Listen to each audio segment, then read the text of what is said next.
Meus queridos, a paz do Senhor, seja muito bem-vindo mais uma vez à Academia de Pregadores.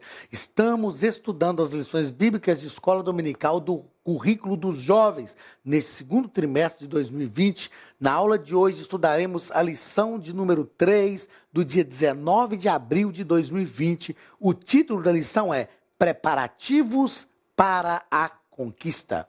É interessante nós pensarmos neste título da lição, porque Deus já havia prometido a terra. Eu pergunto, se Deus já havia prometido a terra, para que eles tinham que fazer preparativos para conquistar? Deus já não tinha falado que a terra era deles? Em tese, não era só chegar, entrar na terra e pronto, a terra é nossa, acabou, fazer lá em Minas a gente chama de piquete, demarcar o limite da tribo ali, acabou, a terra é nossa? Não. Até para conquistar a terra, eles precisavam se preparar. Tudo isso era um processo. E nesse processo, eles iriam conhecer a Deus de perto, estar mais próximo de Deus. Então, na aula de hoje, nós vamos tratar sobre isso. Quais preparativos eles precisavam ter para a conquista? Vamos ao texto do dia.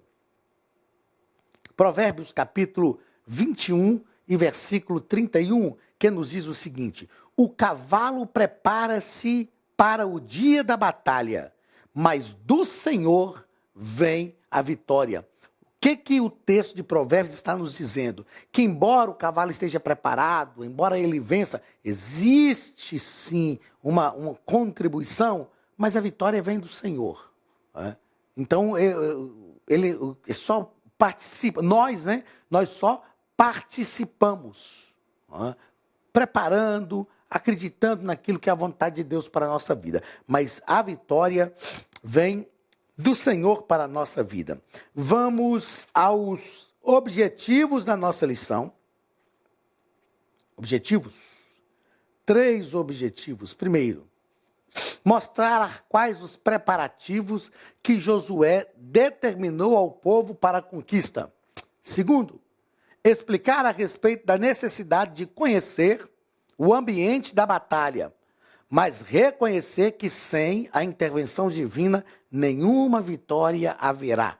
E sexto, demonstrar a coragem e a fé de Raabe, a heroína improvável. Vamos ao texto bíblico.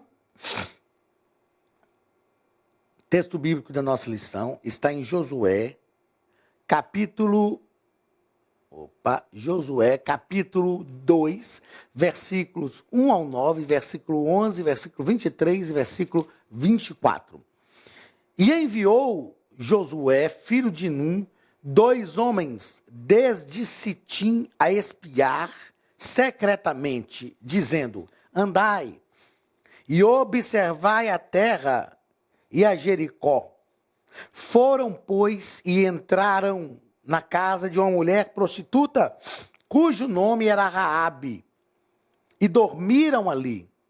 E disse aos homens: bem sei que o Senhor vos deu esta terra, e que o pavor de vós caiu sobre nós, e que todos os moradores da terra estão desmaiados diante de vós. Ouvindo isto, desmaiou o coração, ouvindo isso, desmaiou o nosso coração, e em ninguém mais há ânimo algum por causa da vossa presença. Porque o Senhor vosso Deus é Deus em cima nos céus e embaixo na terra. Assim aqueles 2 homens voltaram e desceram do monte, e passaram e vieram a Josué, filho de Num, e contaram-lhe tudo quanto lhes acontecera. E disseram a Josué: certamente o Senhor tem dado toda esta terra nas nossas mãos, pois até todos os moradores estão desmaiados diante de nós. A gente poderia perguntar o seguinte: Josué já tinha uma promessa de Deus, Josué já tinha espiado a terra há aproximados 38 anos atrás, e agora era só ele entrar na terra e possuir a terra. Não, quando Josué manda espiar a terra, Josué está sendo prudente. Josué está agindo com segurança, Josué está agindo com prudência, com inteligência. É isso que ele está fazendo. né? Ah, mas isso não é uma desconfiança de Josué? De forma alguma. Josué está sendo extremamente prudente. Vamos ao primeiro ponto da nossa lição. Josué prepara o povo para a travessia do Jordão. Primeiro parágrafo. É a ordem de Josué para o povo de Israel, dizendo: provede-vos de comida. É interessante esta ordem de Josué, porque o povo de Israel tinham caminhado 40 anos no deserto comendo maná. Eles não sabiam o que era ter a provisão de comida, porque Deus mandava o maná todo dia para eles. Todo dia, eles pegavam o maná para todo dia. Só que nós entendemos o seguinte: Josué reuniu o povo, ele reuniu os príncipes, deu aos príncipes uma ordem com a qual os hebreus não estavam acostumados. Passai pelo meio do arraial e dizer ao povo: provede-vos de comida. Eles não estavam acostumados com isso, mas agora eles precisavam se acostumar, porque eles iam entrar na terra, o maná ia cessar, pronto, agora eles iam colher dos frutos da terra. Aliás, Deus, de forma estratégica, introduziu o povo na terra no momento de uma safra, né? Então eles já estavam no momento de fartura da terra, então seria bênção para eles. E estudando a lição, veio à minha mente uma frase de Lutero, que eu quero fazer questão de citar aqui. Lutero disse assim, Martinho Lutero: devemos orar com tanto vigor como se tudo dependesse de Deus, e trabalhar com tanta dedicação como se tudo dependesse de nós. Então ore com tanto vigor como se tudo dependesse de Deus, mas não fique parado, porque tem gente que ora e fica parado. Aí as coisas não acontecem, ele põe a culpa em Deus. Eu estou orando, estou pedindo e Deus não me dá.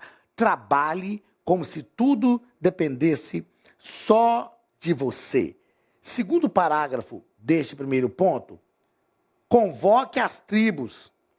Deus falou com Josué: convoque as tribos. Todos deveriam lutar. Todos.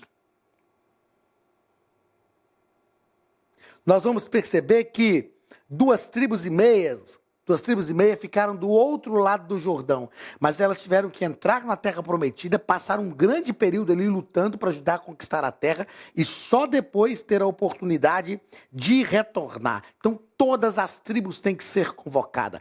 Todo o povo de Deus tem que se reunir em um só propósito. Deus não te colocou na sua igreja para trabalhar com liderança, seja de jovens, seja de escola dominical, seja de criança, seja qual for o tipo de liderança, de irmãs. Deus não te colocou lá para trabalhar sozinho.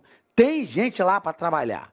E eu vejo pessoas dizendo: ah, pastor, mas ninguém quer fazer nada hoje. Será?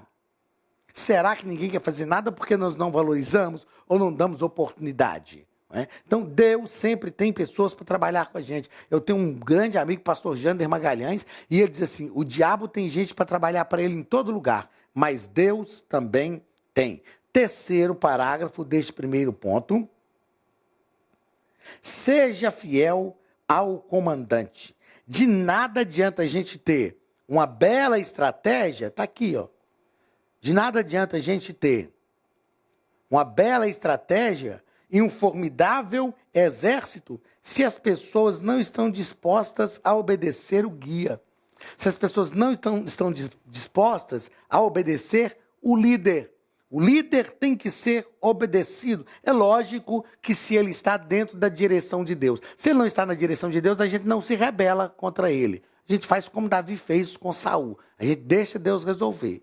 Mas a gente não se rebela contra ele. Mas também não participa daquilo que ele está participando, que não envolve o reino de Deus. Segundo parágrafo, o comentarista vai tratar sobre os espias.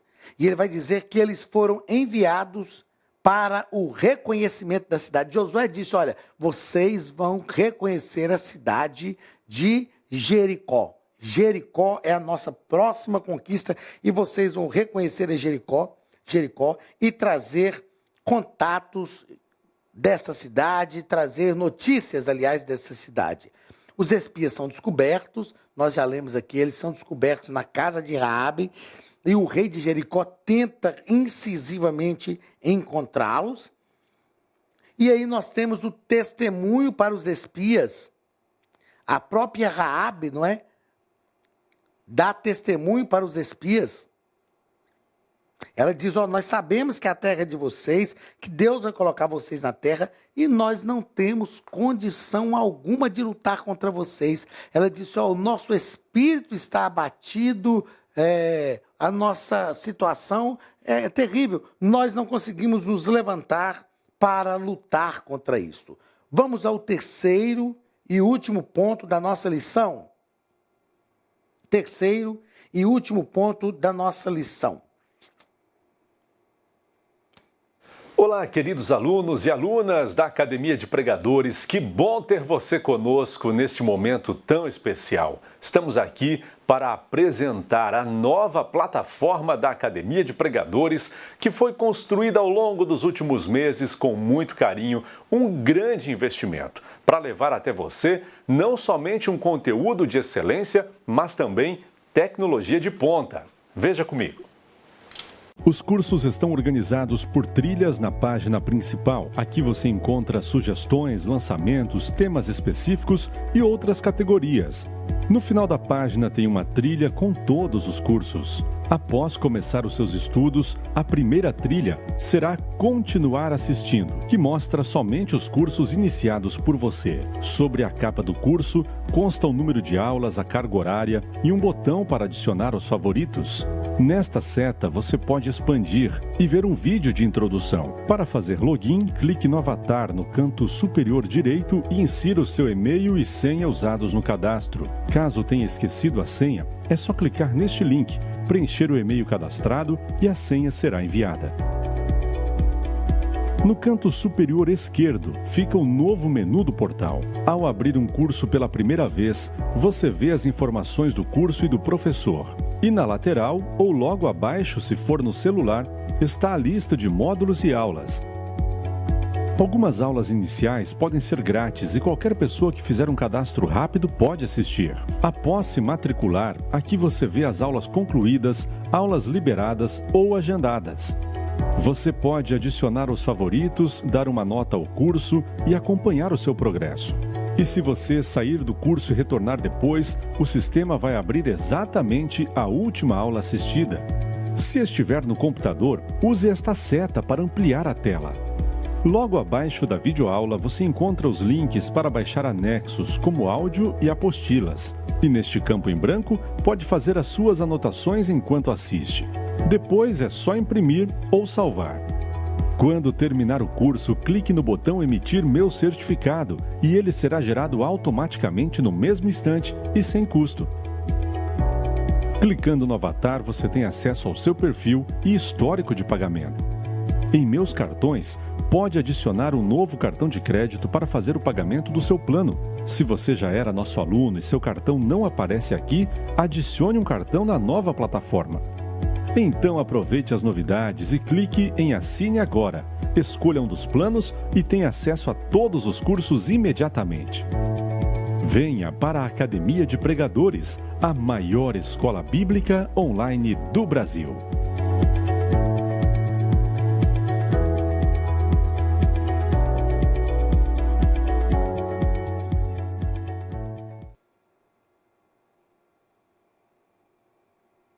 Raabe, uma heroína da fé. Primeiro parágrafo vai tratar de Raabe como uma mulher de fé. O comentarista nos diz o seguinte: Raabe tinha uma vida promíscua em Jericó, mas o Senhor a resgatou e fez da sua vida um instrumento nas suas mãos. Nós aprendemos aqui que Deus não faz acepção de pessoas. Uma coisa, e nós precisamos entender isso no meio evangélico, uma coisa sou eu concordar com o erro das pessoas. Né? A pessoa está aí caminhando no erro e eu nunca falo, eu tenho medo de falar para não conflitar, para que eu não seja rechaçado. Uma coisa sou eu concordar com o erro das pessoas. Outra coisa sou eu respeitar a dignidade das pessoas. Nós precisamos respeitar a dignidade das pessoas. deixando claro, ó, eu não concordo com você. Esta prática que você pratica é algo que vai de encontro com aquilo que eu creio. Mas estamos aqui, estou aqui disposto a te ajudar. A gente ser uma igreja agradável, ser uma igreja que envolve, uma igreja que abraça as pessoas, ser uma igreja que esteja perto das pessoas. Isso é importante e isso é extremamente necessário para a nossa vida. Segundo parágrafo, o comentarista vai falar sobre uma mulher de estratégia. Raabe teve que criar uma situação ali, né? É lógico que alguns falam de forma assim, bem incisiva que Raabe teve que mentir, mas ela teve que criar uma situação para que os espias não fossem descobertos. E quando ela diz que eles não estavam ali, a gente olha isso com uma visão ética, a ética cristã. Né? E aí, dentro de uma visão ética, nós vamos perceber que não foi errado o que ela fez, mas era a opção que ela encontrou na hora. Foi a opção que ela tinha na hora para preservar a vida dos homens de Deus, dos 2 espias que estavam ali na casa dela. E por fim, o comentarista vai tratar de Raabe sobre como a mulher do fio de escarlate, fio vermelho, e ele vai nos deixar claro aqui, ó, que esse fio de escarlate na janela de sua casa, o fio de escarlate que pendia na janela da sua casa, no dia da invasão, em que a forte muralha caiu, apontava para a gloriosa salvação, disponível a todos os homens que se arrependem dos seus pecados. É como o sinal do sangue de Cristo que estava lá, pronto para, ou não pronto, mas demonstrando o arrependimento de Raabe. E os espias fazem um pacto com ela, ó, se você deixar esse fio de escarlate aqui, nada vai te acontecer, mas se você tirar, nós não temos responsabilidade com a sua vida. Então, o fio de escarlate ali aponta para Cristo, aponta para o sacrifício de Cristo, para a vontade de Deus, também para a vida de Raabe. Né? Raabe foi salva, Raabe foi resgatada, ela casou-se com Salmão, um príncipe de Judá. Ela foi mãe de Boaz, e Boaz foi avô de Davi. Ou seja, Raabe entrou na linhagem messiânica. Por quê? Porque ela estava no lugar certo, na hora certa, e compreendeu o que era certo fazer, protegeu os espias, os guardou e recebeu uma promessa desses 12 espias de que a vida de todos os seus parentes seria protegida. Uma coisa que eu gostaria de falar aqui nesta lição, e eu vou voltar lá no início dela, quando nós tratamos aqui sobre os preparativos para a conquista, eu ouvi o que eu vou dizer aqui uma vez, e eu achei magnífico a fala, então eu quero asseverar isso aqui, aliás, e vou até escrever aqui, ó, os preparativos para a conquista. Né? Os preparativos para a conquista. Eu ouvi esta frase num trabalho, uma vez que eu participei na Colômbia, e um pastor estava lá ordenando o filho dele, caçula pastor Ricardo Rodrigues, ordenando o João, né? Eles chamam de Juanito carinhosamente, é como nós chamamos aqui de Joãozinho. Ele estava ordenando o filho caçula pastor. Foi uma situação muito interessante, porque nenhum dos outros filhos mais velhos são pastores, mas o filho caçula, Deus tocou no coração do pastor para ordená-lo a pastor. E aí os irmãos mais velhos chegaram para ele e disseram: Juanito, eu e a minha casa me submeto e aceito a sua autoridade pastoral sobre a minha vida, entendendo que Deus te chamou. E aí tinha lá um missionário americano participando do trabalho, um trabalho de avivamento mundial, cultos com 40 mil pessoas que nós participamos, e ele disse uma frase que eu nunca me esqueci. Ele disse para o Juanito: mostrando que ele estava já partindo de um ponto que o seu pai tinha conquistado. É o caso de Josué aqui. Josué está partindo de um ponto que Moisés já conquistou. Então ele não está partindo do zero. Ele já está partindo de um ponto que Moisés conquistou. Os 40 anos de caminhada no Egito, aliás, no deserto, foram sob a responsabilidade de Moisés. E ele falou essa frase que eu nunca me esqueci, que eu acho magnífica. O teto dos pais é o piso dos filhos.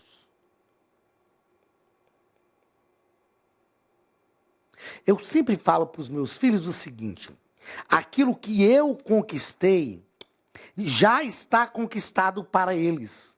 Eles não precisam conquistar, mas eles precisarão também conquistar algumas coisas. Meus queridos, nós que somos pais, é tão importante quando nós pensamos nisso. Conquistamos para a nossa família, conquistamos para os nossos filhos, já fazemos com que os nossos filhos partam, não lá de baixo como a gente partiu, mesmo que a gente não entregue tudo na mão deles também, para que eles aprendam a conquistar, mas eles já partem do nosso teto. O teto dos pais é o piso dos filhos. Sem dúvida nenhuma, isso pode trazer problemas, mas se for bem direcionado, conforme a vontade de Deus, nós conseguimos fazer com que os nossos filhos sejam mais prósperos do que nós. O meu desejo é que esta geração de jovens seja mais próspera do que a minha geração de jovens foi.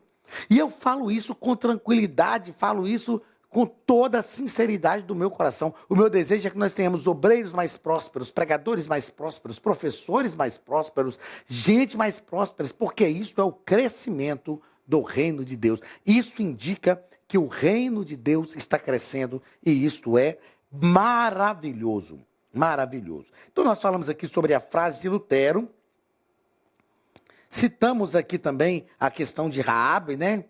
Ocultar que os espias estavam ali, que é uma situação, uma questão de ética. Citamos aqui que uma coisa é concordar com o erro das pessoas, outra coisa é respeitar a dignidade das pessoas.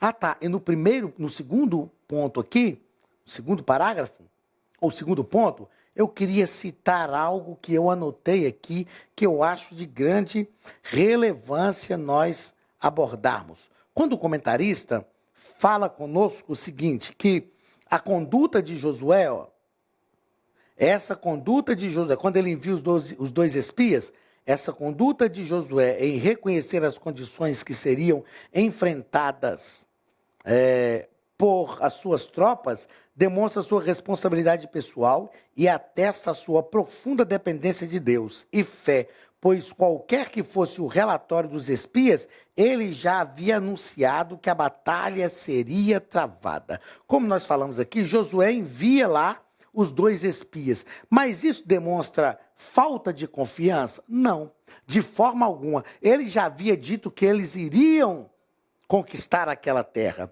E eu anotei aqui o seguinte: a confiança em Deus não nos dá direito de ser negligentes ou imprudentes. Tem gente que por confiar em Deus, não, estou confiado no Senhor. Ele acha que tem o direito de ser negligente, de ser imprudente e trazer depois drásticas consequências sobre a sua vida, sobre a vida da sua família. Quanta gente eu tenho visto entrar na vida ministerial sem se preocupar em se preparar, se organizar financeiramente falando, aí depois entra em dificuldades financeiras ou em problemas de saúde, e a família sofre, e a pessoa fala, mas eu fiz aquilo que Deus mandou. Não, não foi isso que Deus mandou você fazer. Não foi isso. Não, a confiança em Deus não nos exime da responsabilidade de sermos imprudentes ou sermos negligentes. Nós somos responsáveis também e precisamos fazer de acordo com a vontade de Deus, mas fazer também de forma inteligente. E é isso que Josué faz. Ele manda os dois espias para saber como que seria, mas ele tinha certeza, estava pronto que ia conquistar Jericó. Meus queridos, que Deus abençoe a vossa vida e que nós possamos realmente, como verdadeiros líderes, que nós possamos nos preparar para cada conquista que Deus tem para a nossa vida. Deus te abençoe, um grande abraço do pastor Anderson Silva e até a semana que vem, em nome de Jesus. Estude a Bíblia Sagrada de forma simples, pela internet, mas com profundidade. Desvende os mistérios da palavra e transforme completamente seu conhecimento bíblico e sua vida ministerial. Este projeto inovador, inédito em língua portuguesa, reúne alguns dos melhores ensinadores da atualidade para capacitar a igreja e preparar líderes. Já são milhares de alunos em 48 países que estão desfrutando de aulas espirituais e cheias de revelações. Na Academia de Pregadores, você vai encontrar professores que são referência naquilo que falam, preparados para ensinar. Nomes como Elianai Cabral, Cláudio Gama, Alain Prisotti, Napoleão Falcão, Carvalho Júnior, Benhur Lopes, Josué Brandão, Elias Torralbo e muitos outros. Cursos com certificados, reconhecimento e conteúdo de excelência. Tenha acesso ilimitado a todos os cursos pagando apenas R$ 49,90 por mês. Veja as aulas pelo computador, pelo tablet ou no celular, numa moderna plataforma digital, no horário que quiser. Você ainda pode rever as aulas sempre que precisar. Aproveite esta oportunidade e faça parte da Academia de Pregadores, a maior escola bíblica e teológica online.